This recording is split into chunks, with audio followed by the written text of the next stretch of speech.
Here with head coach Luke Strand. Luke, congratulations on the win in overtime. You get the sweep over Bowling Green. Take us through the final play of the game, what your thoughts were on the 3-on-3 and then in the power play.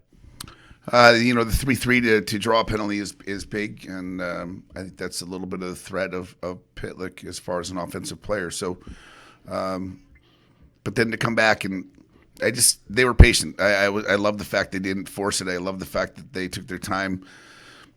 Selfishly, we did it over break. Like sometimes break gives you time to do some extra things, and we've had one other 4-on-3 we scored on up at Bemidji. Otherwise, we haven't had it. So it came to fruition, and great job for Pitt. Because I can tell you, like he had a great look earlier that Moore made a huge save on, and then he comes back and has a rewind of the same looking play, but finishes the job. It's tough. Yeah, the top line on the second goal of the game, too, was excellent earlier in the shift, and then that leads to good things later on. Yeah, I'm glad. I mean, people were like, "Hey, when are they going to score?" Whatever. It just takes a moment, Like I know the insurance goal of Bolson last night was still a big goal, and then it just takes them a moment. So, good on them to find a way.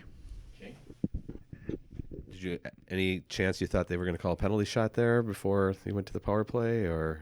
I would have been okay with that too.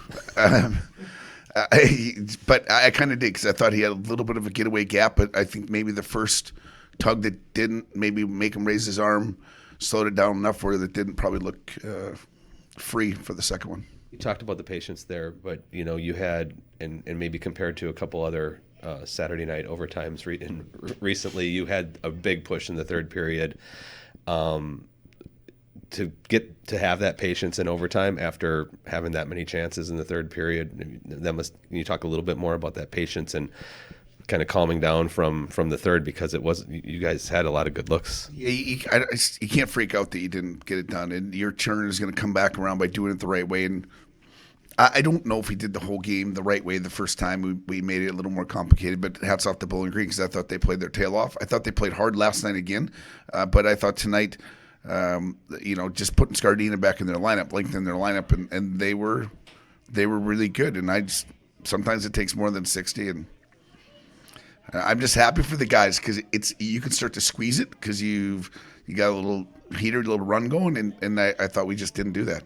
They seemed to put a lot of pressure on you guys just in general throughout the game. I mean, they were on guys. You went back to retrieve pucks. They were on guys hard. There was not a lot of time to make plays or think about what you're doing going up ice. I would give them all the credit on the way they skated and fought through hold-ups. They fought through checks. They had a lot of pressure to our D. We got cleaner as the third period. I think that's part of the whole shot collection in the third, was we didn't spend much time on our own end because we got out. And early in the game, maybe we muffled some small plays we had to try to make and execute. We just didn't get it done due to their pressure.